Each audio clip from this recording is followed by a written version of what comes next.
אוקיי, וזה מקליט גם? אוקיי. Brilliant. Okay, good afternoon. Good afternoon to you too. How are you, Professor Agassi? I'm fine, thank you very much. You look gorgeous.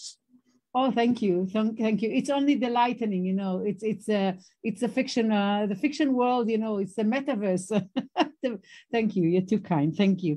I must say that I feel it's a very important, you know, moment for me as a person, you know, as a human being to meet you. Beyond the discussion that we are having, because I've been listening to you, and I must tell you that you convey such a sense of humbleness and deep empathy to the human condition, even though you're talking about, you know, so many subjects, but in the end of it, there is a sense of courageous humbleness and deep empathy for the humankind. It's only awareness of human suffering. Yeah, but still, it's so. First of all, thank you.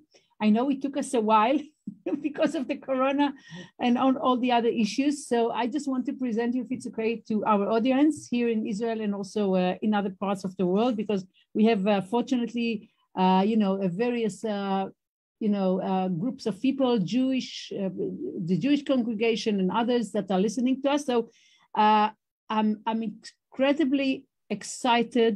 And I don't even have the words for that, okay? to introduce you, Professor Joseph Agassi. He is an Israeli academic with contribution to logic, scientific methods, philosophy.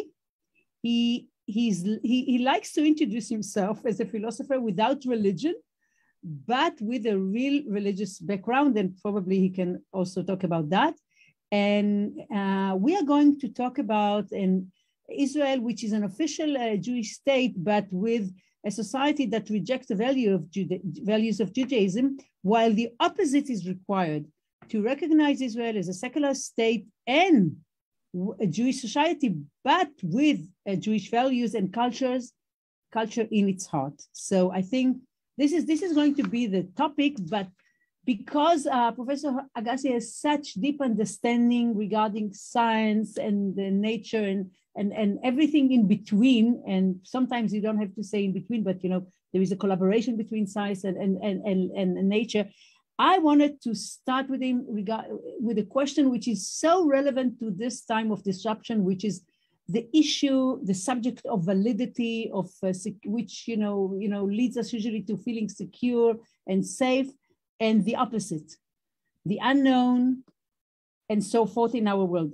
How can you? I know that these issues are very dear to your heart. Would you like to share and teach us a little bit about your point of view about that? Yes, because of my religious background, it always puzzled me that philosophers look for certitude. There is no certitude. There can be no certitude. Life is a window of opportunity, and we have to seize the day. And that is all there is to it. I think that anybody who is familiar with any religion is aware of the profound skepticism that all religion conveys. They trust not in humans, but in the Rock of the Ages. This is what the Psalms says, and this is what Spinoza says when he wants to defend Machiavelli, that Machiavelli's major thesis is trust not princes.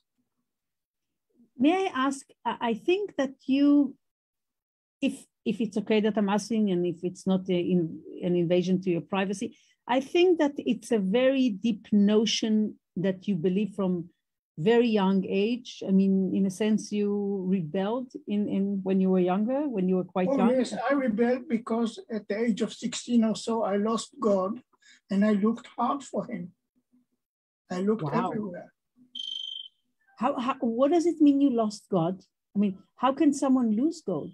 You probably, yeah, of course. And Anna Bocha.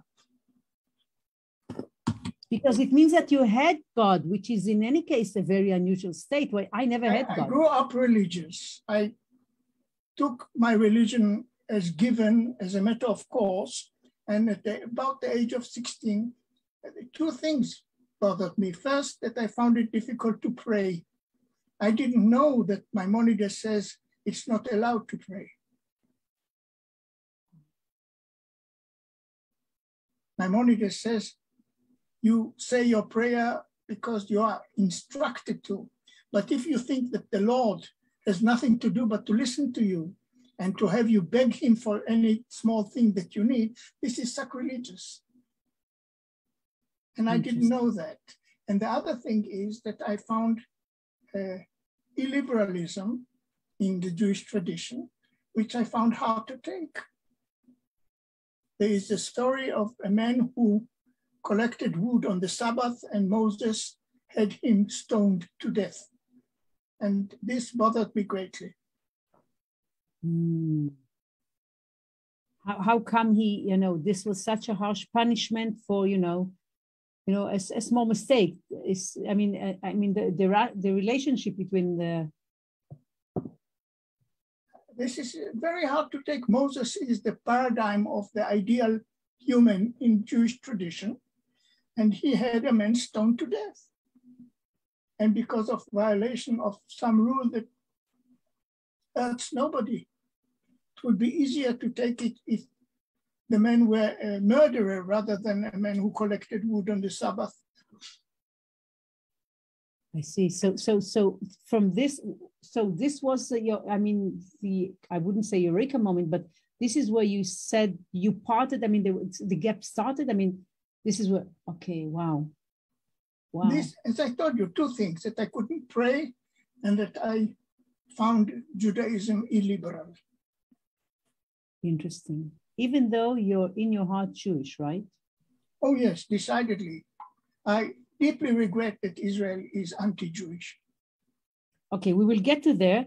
Can we speak about certainty and uncertainty? Because right now, people all around feel, such a huge amount of uncertainty, and they don't know how to deal with it. It's very funny because people invest in the stock exchange without any hesitation, and there is nothing more uncertain than the stock exchange.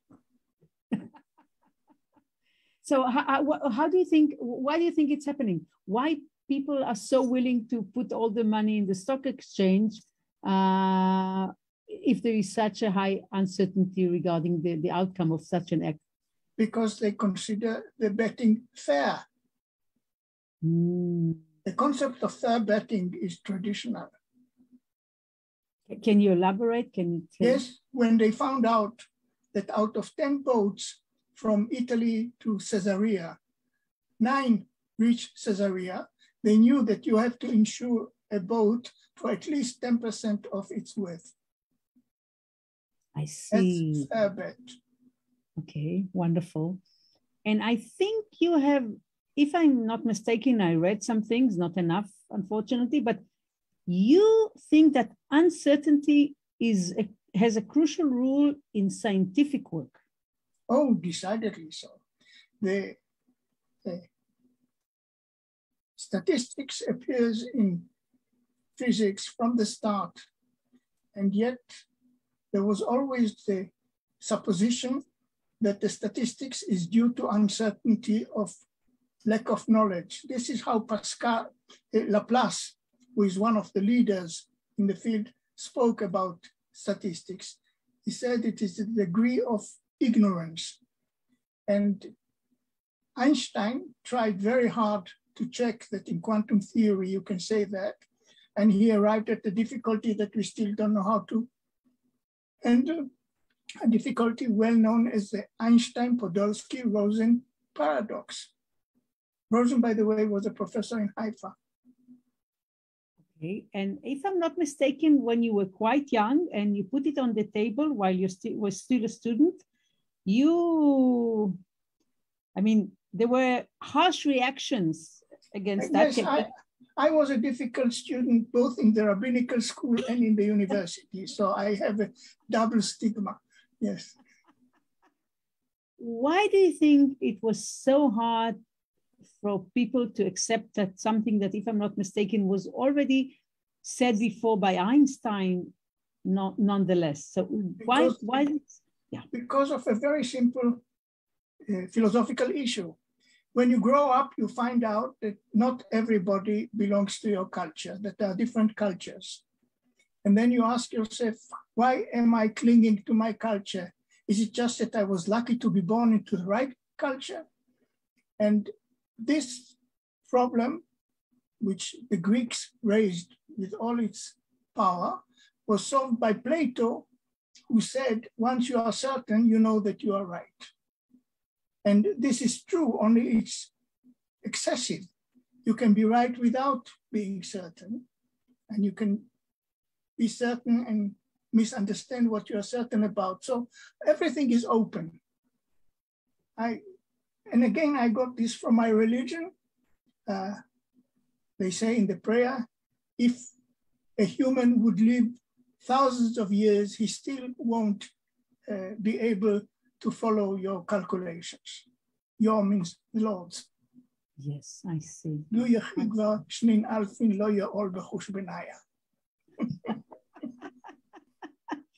But I think, if I'm not mistaken, that you also think that it's a practical tool to be uncertain. I mean, it's a state of mind, but also it's like a real tool, right? Meaning, Indeed. If everything is predetermined, then you cannot do anything.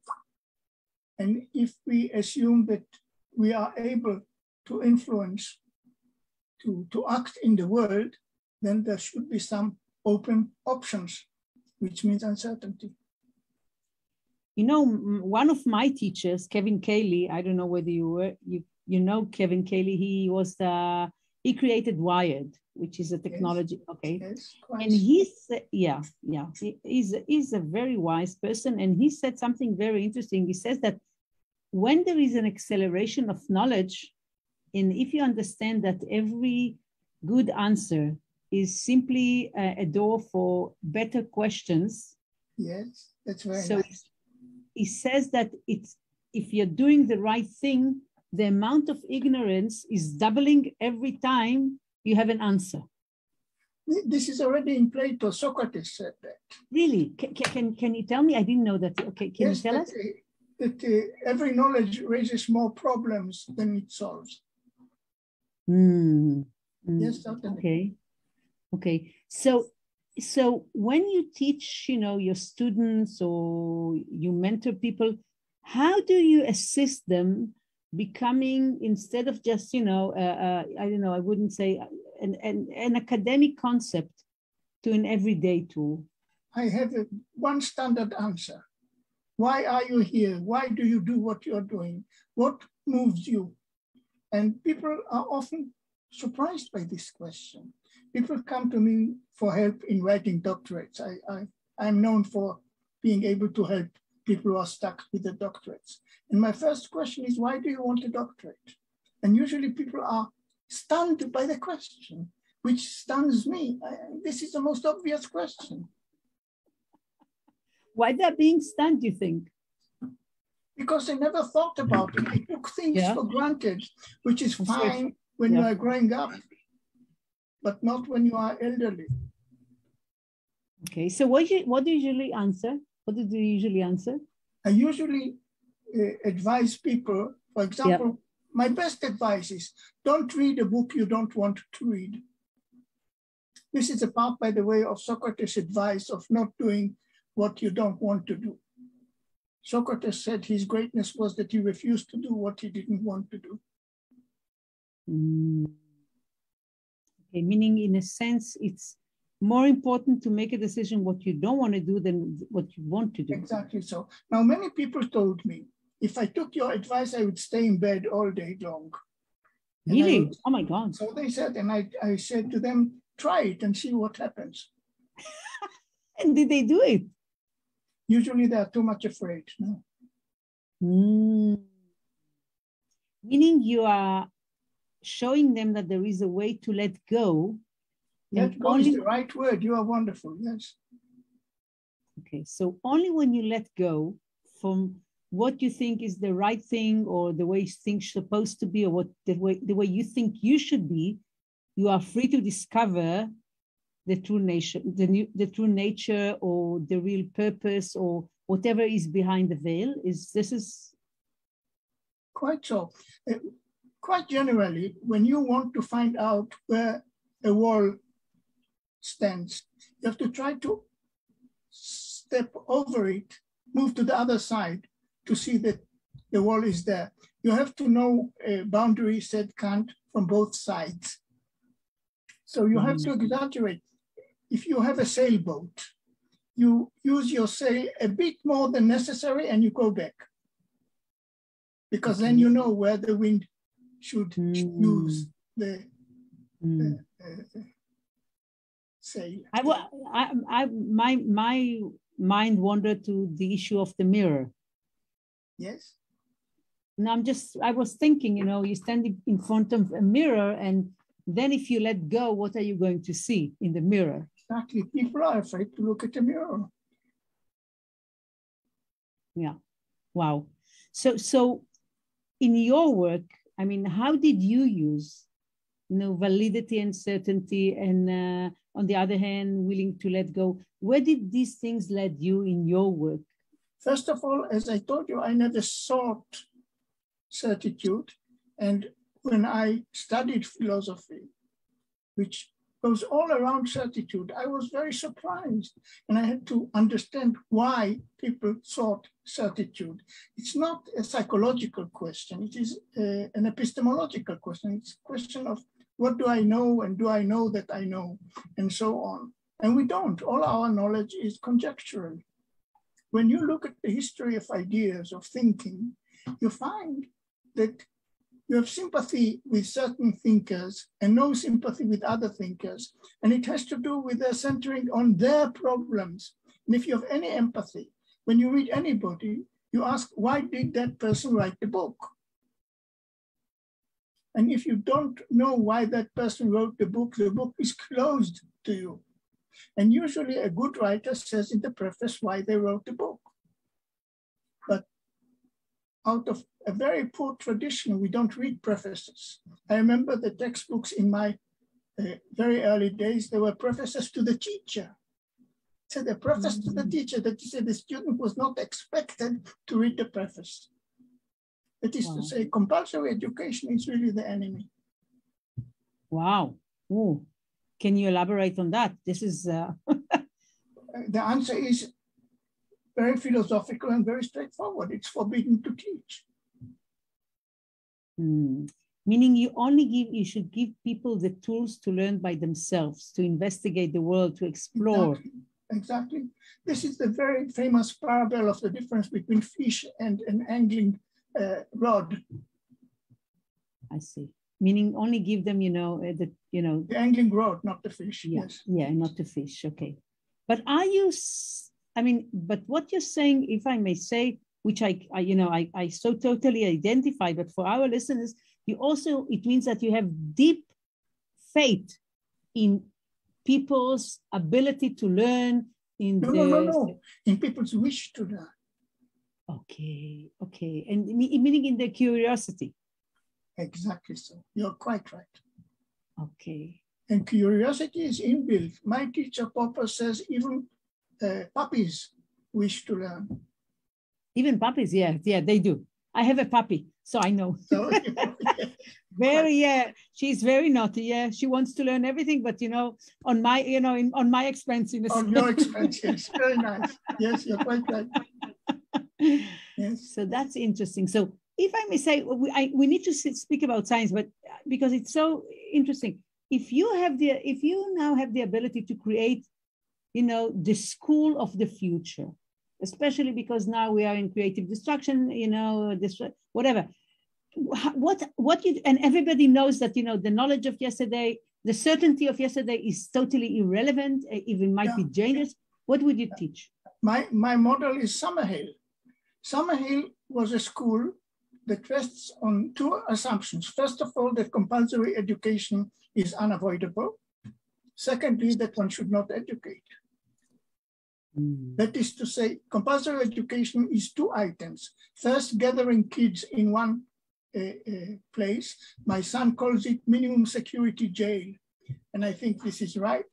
And I think we can't avoid it. However negative it is, we have to control our kids to some extent, and we have no time for it. So we have these schools which are minimum security jails. But inside, you should have things that arouse appetites. You should have books, you should have tape. You should have play things, toys of all sorts. You should have adults helping kids develop their interests and so on. But the free school is something that creates enormous opposition from parents. And did your children went to such a school? One yes, one not. It was a matter of conditions of possibility. My daughter went to Montessori school, which is half free. Maria Montessori was the first Italian woman doctor. And she tells the story in her autobiography that she saw a little girl playing on the floor and she picked her up, and the little girl continued playing, not noticing that she was picked up because she was concentration. And Maria Montessori says, at this very moment, I realized that everything they told me about kids is wrong. Wow. That's a marvelous thing, isn't it? Yeah, she was really a great character. Wow. I have a mixed feeling about her philosophy, because she said kids play, if not on the table, under the table, so better mix toys with learning. And I think learning and playing can come together. Do you know the Ken Robinson famous story that about the girl who was in the kindergarten and she was drawing, and then the teacher came in and said, listen, we are having lunch, please come. She says, no, I'm paying God eating lunch. And the teacher says, but no one knows how God looks. And she says, well, they will know in a minute. That's it. So yes, very nice. Yes. It's he was, unfortunately he's not with us anymore, but at least not, in spirit still with us, but unfortunately not with the body. But he was definitely speaking about that, in many ways. So if we take it further and the learning not on a personal level, but as a culture, as a civilization, as a society, where do you put science? Where would you put science? How much energy, resources should be put to if you could do something and create a new I don't know, framework, and also resources for science, what would you do, especially if under this I want to tell you, my late wife was very interested in promoting women's equality. And she found out that in kibbutzim, girls are receiving poorer education than boys, although the educators do not differentiate between them. And she tried to find out, and she found empirically that little girls in kibbutzim are not as motivated to study because they look around and see that women are discriminated against. This is a very powerful perception. In other words, when kids look around, first of all, they find discriminations. They also find that the parents fight. And as Janusz Korczak said, if the parents conceal the fighting, then kids learn both to fight and to be a hypocrite. It's marvelous. Yes. So the main thing is to respect children. I'm a great follower of Janusz Korczak. If you respect children, everything settles in its place. Now people say, how can you respect children when they are with so little capacities? And Korczak said, old people also have little capacities. Treat children like old people, that would be fine. Oh, that's wonderful. Yeah. May wonderful. I ask what is your opinion about Winnicott? About Winnicott? Donald Winnicott, yeah, Winnicott. I have great sympathy with him. There's no question that he was very sensitive. That's the most important thing about him.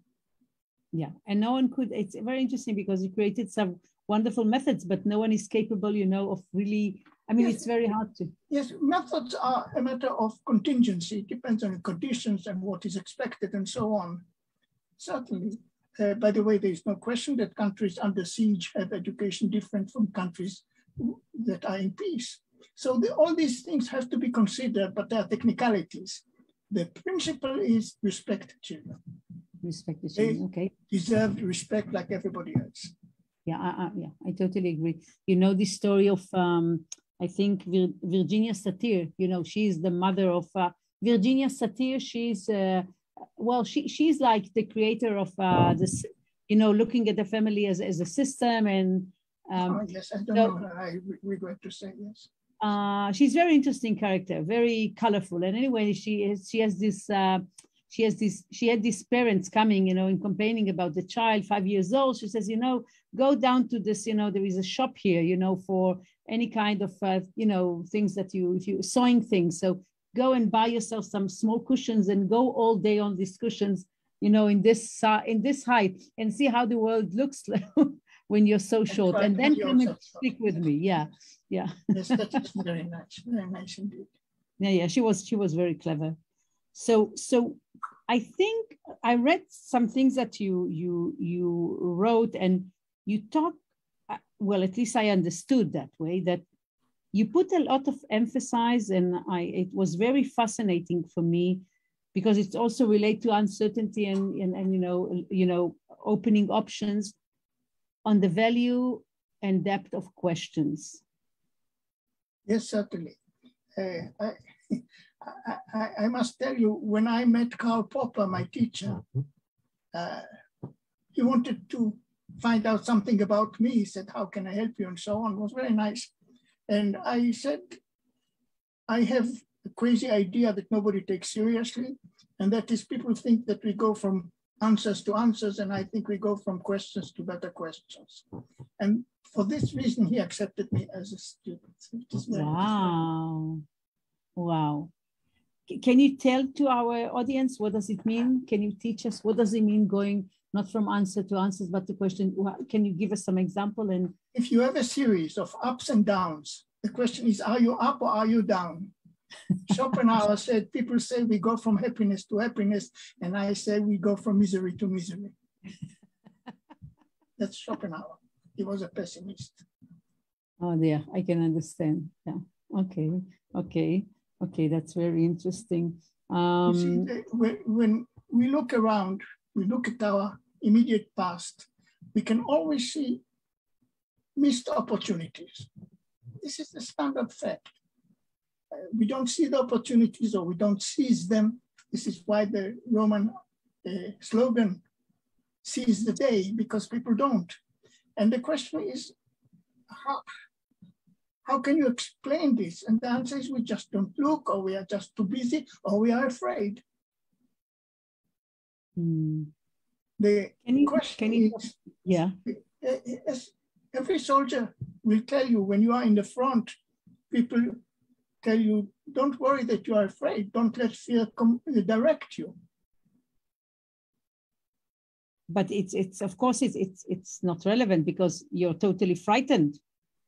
Yes, I haven't been to the war. I mean, I'm a woman, but I'm saying I can't even know. So, but I think about it. Well, probably you're totally frightened. What do you mean?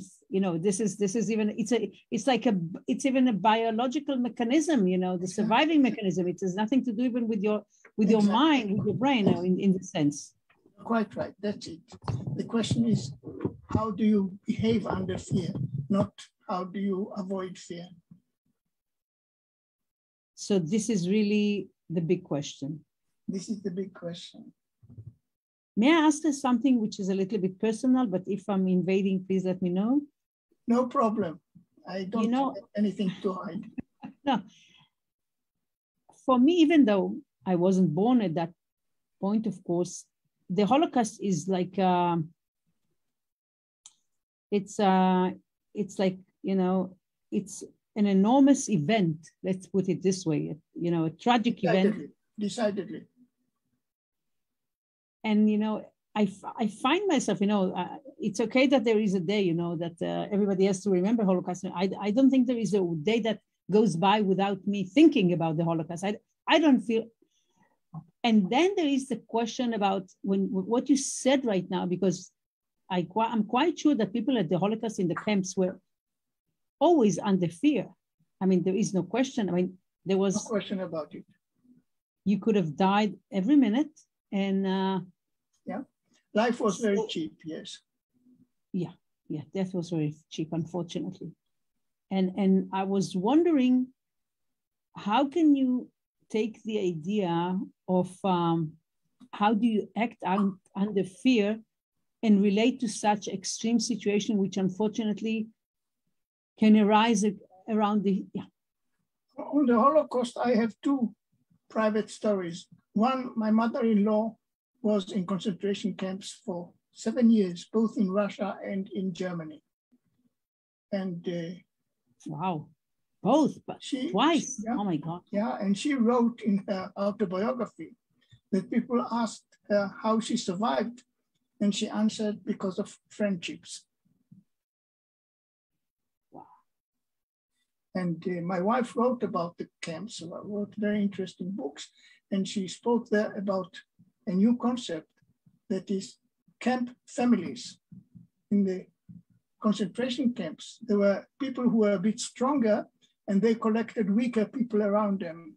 And these were camp families between 2 and more people. And that this helped survival.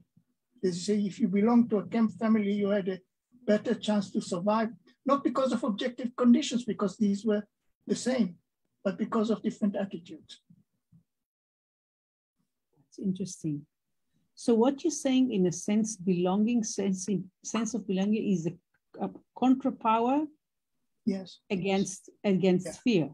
Yeah, that's the one story. The other story has to do with me more than with anyone else. I learned about the Holocaust from a picture taken, by the way, as it turns out, by Hitchcock of a concentration camp in Europe. This was after the war, of course. Oh, I didn't understand how come. Okay, yeah, okay. Exactly, that's the answer. Immediately after the war. And by the way, the British were interested in the Holocaust because the Irish were courting the Nazis, and they wanted to control the Irish nationalist movement. That was one of the reasons. And when I saw the ovens in Mauthausen concentration camp, I was shocked, and I remember it till today. And this was after the war, namely after the Holocaust. During the Holocaust, the Jewish settlement in Palestine concealed the facts from the public. This is well-known fact nowadays, a literature about it, but the fact is it was concealed. I didn't know about the Holocaust at the time. I think you're very courageous. I don't think I'm capable of going. I mean, I don't think I'll survive it. I mean, it's too, for me, it's enough to me to close my eyes, you know, and to be standing in the rain with this. It is unthinkable. People do not realize, they think of the Holocaust as genocide. Now, genocide is ubiquitous. It was in antiquity, it is still today, and the Holocaust is much worse than genocide. Because it... First of all, it was because killing Jews was a national obligation. There is a book showing that the fight of the Nazis against the Jews hampered the war effort, and they went on with it till the very last day. How did it hamper the war effort? Can you explain? The trains were needed for other purposes. Wow. And still, yes, they went on as a national duty, as a national obligation. There's no question about it. I don't know if you read the book, Mein Kampf. I can't. I'm not strong as you are. I mean, the presence of evil. Yes, the book is evil. There's no question. And when it discusses, however poor and really low level it is, when it comes to the Jewish question, which is chapter 5, it goes lower than that. And it is amazing how bad the book is. Yeah, that's what I'm saying. I don't think, but have you been visiting Germany after the war? I mean, have you been? Oh, yes. My mother-in-law was German. And I've been to Germany soon after the war, yes. And how was the feeling? I mean, oh, dreadful, dreadful. There's no question. I remember like now going on a Sunday in the middle of Frankfurt, empty streets because it was Sunday. And I walked with a painter and we stopped at the shop window of an artist and we looked at the paintings there. And they were all realist because they were all abstract because the Nazis were anti-abstract art. And a man passed by and he pointed at these abstract pictures and said, these people should be vernichtet, destroyed. And he went on, I don't know who he was, he didn't introduce himself, just a man passing by and pointing at the pictures, the abstract pictures and says, these people should be finished. Unbelievable. Meaning there is no sense and respect for human life. I mean, this is it. I mean, life. After the war, certainly. There is no question, as is well known, immediately after the war, many Nazi leaders pretended to be anti-Nazi and took over important positions. Not the Prime Minister, Konrad Adenauer, he was a decent man, but he himself complained that the country was full of ex-Nazis who took over many important positions. When I speak of the peak of Nazism in Germany, and I say it was in the late 40s, and people correct me. Wow. If you consider the fact that young people in the 30s went to the youth movement of the Nazi party, Hitlerjugend they were called, and that there were people in position 10 years, 15 years later, what can you expect?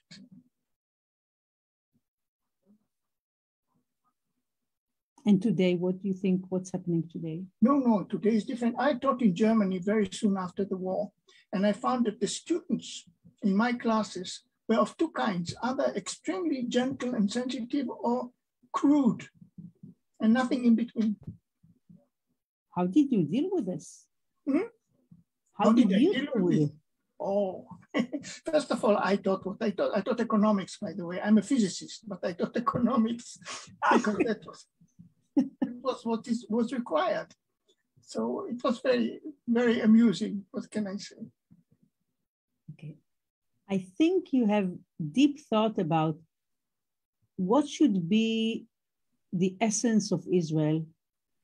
I mean, here, the states, and I think, if I'm not mistaken, that you think that there are some issues that we should take care of. And I think, can you share, because I think what you're thinking. Of course, I wrote a book about it. I say Israel has to be a normal country.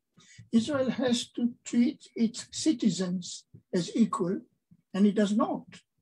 It treats its non-Jewish citizens as citizens of second class.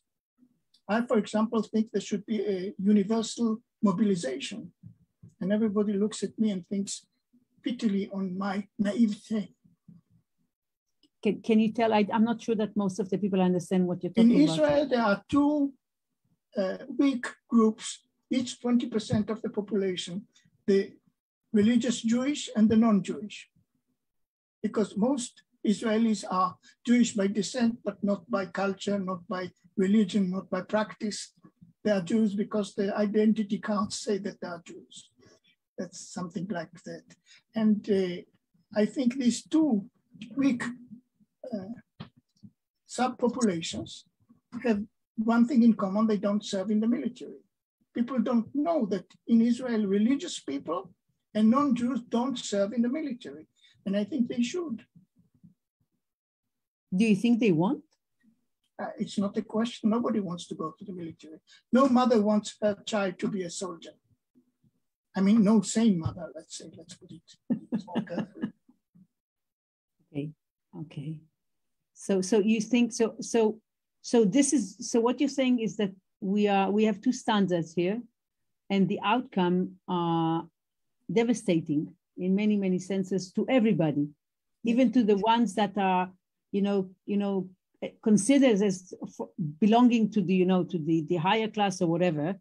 You see, this is what Adam Smith discovered, that discrimination is expensive to both sides of the discrimination. Oh, I didn't know this. This is his discovery. What do you think it's cost, the more privileged one? What do you think it's cost, this group? First of all, they lost their nationality. Israel does not recognize the Israeli nation. There is now a law which says this, which is, to me, amazing. Netanyahu effected one important thing, and that is the law that Israel belongs to the Jewish people. That is to say, a European or an American Jew has more stake in Israel than an Israeli Muslim, which I think is very unhealthy. Yeah. So you think we should, first of all, correct it. Do you think there is any chance that it will be done in the coming future?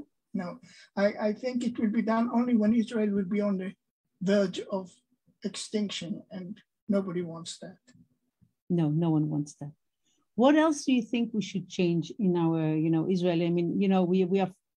No, I think Israel is a wonderful place. I think it really is unbelievable what a wonderful condition we have out of sheer luck, not that we earned it in any way, but really to be an Israeli is very lucky. And yet we are shooting ourselves in the foot. By this. Okay. So do you think if we don't want to get to the verge of destruction, what do you think? Can you think about any kind of social, movement? I don't know, trends that will assist. I would love to have it. Yes, I think any group that would fight for general mobilization is my heart. Is your heart? Okay, wonderful. If you look into the future, like 50 years from now, how do you think the world is going to look like? I have no idea. You see, the internet is such a marvelous thing, and it came out of nothing. It didn't come to replace anything. And it changed our lives so profoundly. I think it's something marvelous.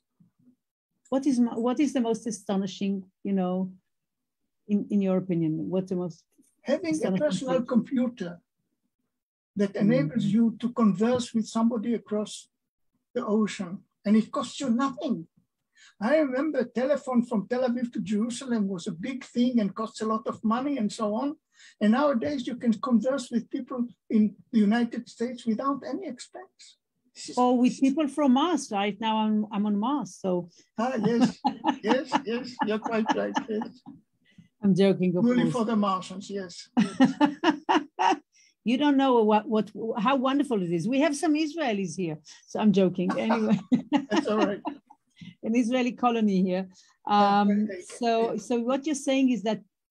So what you're saying, which is beautiful, is that we need so much imagination regarding the future, and we don't really have it because it's beyond. I'll give you an example, which is the most important one. Karl Marx observed the so-called capitalist market, and he found that efficiency increases with concentration of power. And so he predicted concentration of power that should lead to success of socialism. Excuse me, Agassi.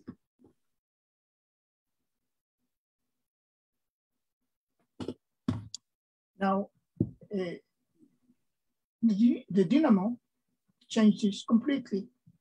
The dynamo was discovered long before Marx was born, but it became technically available only with Edison. Yes. כן, בבקשה, עוד רבע שעה, חצי שעה.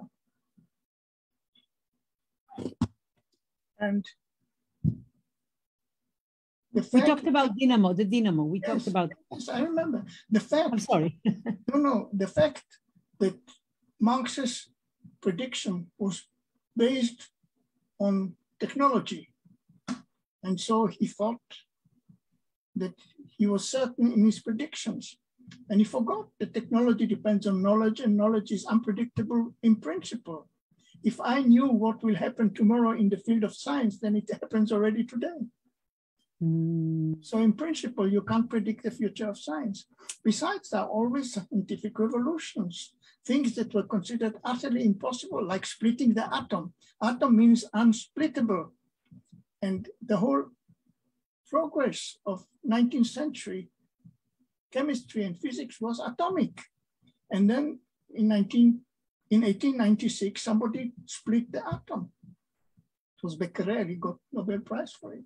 Yes. So complete surprise that you couldn't imagine. Yeah, or now with DeepMind, with, you know, with the alpha, with the process that they're doing with the proteins, it's amazing, you know, it's going to change the face of medicine, and CRISPR and gene editing, and of course, what we look forward is to the ability to process celluloid. The moment you can do that, we solve all food problems. Yeah. So what was the biggest surprise for you, if you're looking in the last 50 years of science and technology? What was, you know, for you the biggest surprise or the biggest innovation, in your opinion? The biggest innovation is the ability to synthesize noble gases. Really? Why this? Because I studied Pauli's explanation of noble gases, and it was a marvelous explanation. And this very explanation created the technique with which they synthesized all sorts of chemicals from noble gases. If you are right now 20 years old and you have to make a decision regarding at least what you're going to invest the 20, 30 years of your life in, you know, researching, you know. I would do the same as I did many years ago. Really? Wow. Yes, I'm a philosopher, and I went to study physics. And my physics professors really rightly disliked me. They didn't want to invest in me when knowing that I was going to leave the field. But still, I had, for example, I heard your discussion regarding Plato and Aristo, and you talked about the fact that science is always, even then, was replacing religious in a sense. I mean, yes, quite so. Yes, quite so. Especially with Plato. Yes. Yeah. So what I'm saying is that it was worthwhile investing in you, because you took their ideas and you put it in the different context. My science professors didn't think that way, yes. And you see, my idea was Einstein, always Einstein. And Einstein was a philosopher. Einstein said, a scientist is a philosopher in overalls. It's so huge to me. Really? This is what I didn't know that. That's what he's saying. A scientist is a philosopher in overalls. He said, science without metaphysics, to the extent that it is at all possible, is muddled. Okay, you probably haven't met him in person, huh? No, I wanted very much to go to America to meet him, but I didn't have the money, so I went to England. When I went to America, he was dead a year. Do you speak with him in your head? Oh, all the time, yes. That's what I thought. And with Bertrand Russell. Bertrand Russell told in his autobiography that he spoke with Leibniz and always told him he didn't know how important he was and how fruitful. Wow. So you have 3 people living in your head. Oh, yes. But mostly Faraday. I wrote a book on Faraday. Yeah. He was magnificent, huh? He was magnificent. He was on so many counts such a marvelous person. And he was so generous and so... Yes. I read about... sorry. The most funny story about him is that kids would meet him in the street and have a word with him and then run around the block to meet him again. Oh, really? I didn't know that. He was childless. Yeah. And you know that, he went, and when he didn't have time, so he went, when he had some time, he went to gave another lecture, and it was so, what is the explanation? I mean, I'm thinking about such a person who knows so much and curious and really want to learn all the time, but still he was so generous with his knowledge. Oh, yes. By the way, he never took any patent. What? This I didn't know. He wanted to be a gentleman. As you know, he was from a lower class, and he always played the gentleman. Yeah, but I think it goes beyond social convention. I think this kind of deep, I think, generosity, it lies in fundamentally understanding the human condition differently. Do you think? Yes.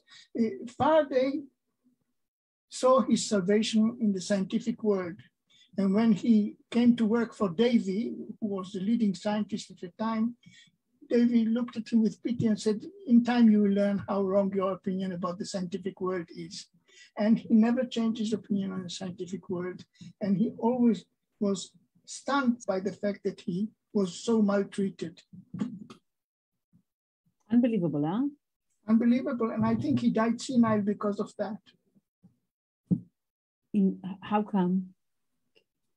What do you mean? He wrote a letter to his only student. He had one student, in which he said, I read a paper in which I mentioned, and that brought my memory back, and I am going to write 2 papers. And he wrote 2 papers. Wow. Because somebody mentioned him. Wow. He had all the medals possible as a discoverer, but not as a thinker. And his only student, Tyndall, wrote the book Faraday as a discoverer. That's why I wrote the book Faraday as a thinker. Wow. So what do you mean in the sense that if we are curious enough, we can create bridges which are beyond time and space? Yes. Even with past, not only with future. Yes, certainly, even with the past. Meaning in the sense that we are free from any kind of obstacles if we only... Look, when I am asked what is the most important discovery that ever happened, I say the dinosaurs. Dinosaurs. Why the dinosaurs? Because that is a warning for us. Do you know what when Margaret Mead was asked when humanity was created, what I would say, civilization or community or society? Do you know what she said? She said, I don't remember the exact date, so forgive me for that, but when she found in a cave somewhere that she was, working, a bone that was somehow tied together, a broken bone. And she says that meant that there were people with this person, and usually they might have left him to die. But the minute they decided that they will have to carry him and carried him enough and brought him, this is where civilization was born from her perspective. No, I didn't know that. That's very interesting. She has another very nice saying, never deny that a small group of people can change the world. Yeah. Well, that's true. How things happen, yes. Yeah. Unfortunately, our time is finished. It was such a great pleasure. And I was wondering if we can find another time and have another discussion on other issues. I'm at your service anytime. You're too kind. Thank you so much. I learned so much, and I'm sure that and hopefully next time it's going to be face-to-face. Gladly. Thank you so much. Shalom, Thank you so much. Shalom. Bye-bye.